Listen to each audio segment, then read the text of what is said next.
coming right up. Okay. Most overrated exercise, in your opinion. I didn't even think, you know what, did I even think what mine would be? Oh yeah, I think I know what Yeah, you did. Yeah, okay. What's yours? Oh, I'm going to get so much flack for this. Is it Turkish Get Up? Oh my God, how did you know that? Yeah, and again, I keep an open mind about this. With me, one of the things you learn very quickly in this industry is that you don't have any absolutes. There's no bad exercise, good exercise. Well, there are bad exercise. I'm sorry, there are. I don't think the Turkish Get Up is a bad exercise. Please let me make that very clear.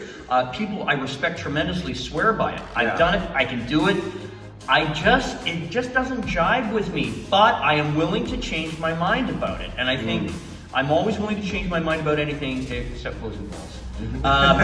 Which I troll him with every time. I know, he always says himself. But I'm not sold on it, and I don't see the value in it. I think there's quicker ways to accomplish things, but I'm keeping an open mind about it. So yeah, with what you said, and like you said, keep an open mind. So it's important to always remember, overrated doesn't inherently mean bad. It just means you might think it's not as great as everyone chalks them up to be. And my answer is the traditional barbell deadlift. I think deadlift variations are great. I think the barbell deadlift is a great foundational exercise for someone starting to learn how to lift weights and get in shape. I just think long term, it's an exercise you have to get very strong at to reap the maximum benefit from. Whereas anywhere from average to just good at, yes, I'm not saying you don't reap benefits, and I'm not saying it's not good, but I'm saying the amount of energy it takes versus what the actual reward is. In my experience as a trainer, and particularly with my clients, I just didn't think it was a great trade-off. So I absolutely do deadlift variations. Of course, I do trap bar deadlifts and stuff like that.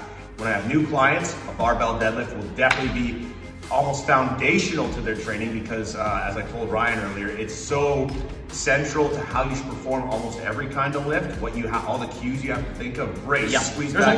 There's a lot. Everything you do in a deadlift is important for what you do in pretty much all lifts. I just think as a lift, it's just sort of overrated in terms of what you get out of it versus what you put in. So that's just my opinion. Okay. All right, so we got a couple more here. This is my favorite question. Number one sabotager of any client's fitness goals. Sort of like if you had to pick one thing, it's not one thing problem they all have, but if you picked a common one that you hear so often or it ends up being a problem so often that you run into, what would be like that number one thing or one of the top ones? Now, I didn't tell you this before we started filming because I was going to surprise you with my answer. Breaking news, everybody. We talking about this. I don't think in terms of sabotage. Now, this is so hokey and this sounds like a Hallmark card, but I believe it with every fiber of my being. My goal as a personal trainer, coach, whatever you want to call it, is to give people, to support them. So when we talk about things that sabotage them, I never ever want to think in those terms. I always want to try. I'm not always successful at this, but I'd like to think I'm successful more often than not. I try not to be judgmental. But if you're talking about things that people, so, you sabotage your fitness, I'm never ever going to say that to somebody. My goal is to... Oh, I didn't say I ever said it to somebody else. I know, but you were thinking it. We're just talking. Yeah, I know, So in terms of what do people do to sabotage their fitness, I don't think I have a good answer for that because it's like someone will come to me, I've designed a beautiful program for them. Hey, how did your workout go? I didn't do any of it. But I say, okay, great. And they always look surprised because they think I'm going to get after them. I'm not. They're paying me. I'm there to support and to help, which is why I became a trainer. And so what I would say is the one thing that sabotages people, one of my favorite quotes, we don't need enemies, we've got ourselves. Oh, that's a great one. Basically, so self-doubt and self. This is up to you. Okay, all right, let's put it another way. How are we doing on time? I know we got to keep going. Keep going, we're good? Yeah. Okay. I never ever take, I never ever take credit for a client's success or for a client's failure. So if a client does something, I may have shown them the roadmap, but they did it, not me. Yeah. It's entirely up to them. And by the same token, if they don't get whatever goals that they want to have, that's on them too. So I just got a beautiful letter from somebody, I can't really say it on camera, but let's just say a first responder, someone I trained for something very, very, it was 2 years of incredibly hard work. I got a beautiful letter, a beautiful bottle of wine, thank you. And my response was the same. Don't thank me, you can get it. Yeah.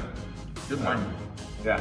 No, I was, when my clients, sometimes they're like, oh, can I work out without you? I'm like, yeah.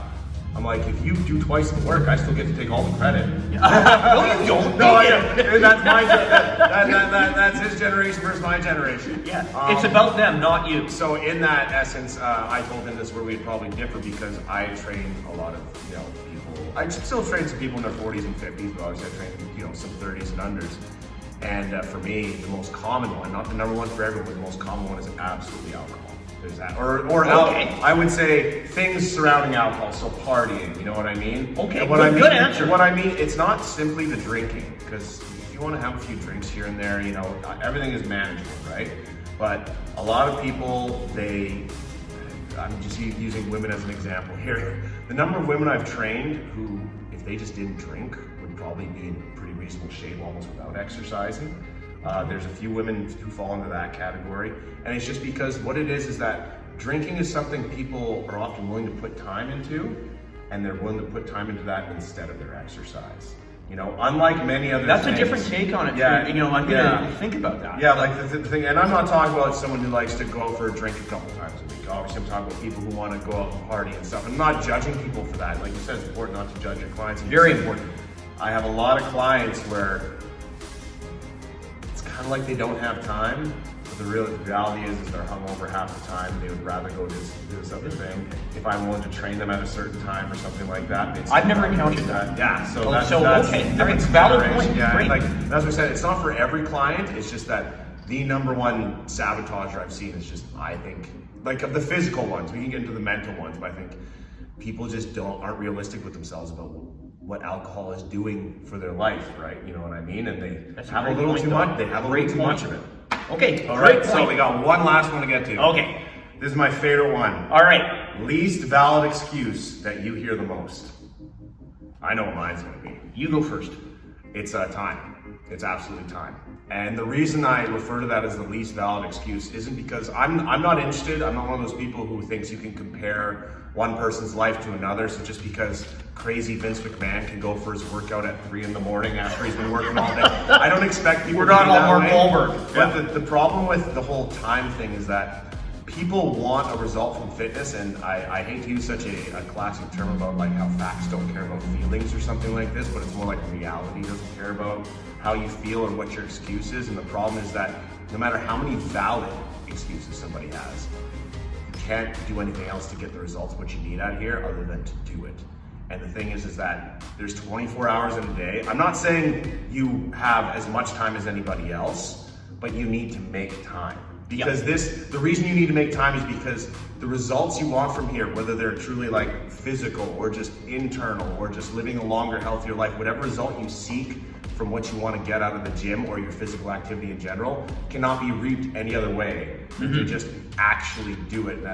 I've had this conversation with people so many times where I say, I'm not trying to act like I don't relate or I don't care about your problems. I said, but at some point, somebody has to tell you you need to do this. You know what I mean? And like, I have to be real with you that I know you can do what you're telling me you can't do. Because at some point, the only way to get you to do it is to just tell you that's not true. You have to do this. That's just something I've encountered a lot. Okay. And it's the number one thing I hear the most, so I don't have time. And that sort of expands into like, well, I'm tired or I don't feel great today, or you know what I mean? It kind of expands into a few other terms. But. Yeah, have you read David Goggins' book? No, but I should. Yeah, you should. It's a great book. And basically, valid excuses. Well, again, it ties back into what I said previously, is that my goal is to support and help people and not judge them. So when people come to me and say they don't have time, I generally let it go because that's on them, not on me.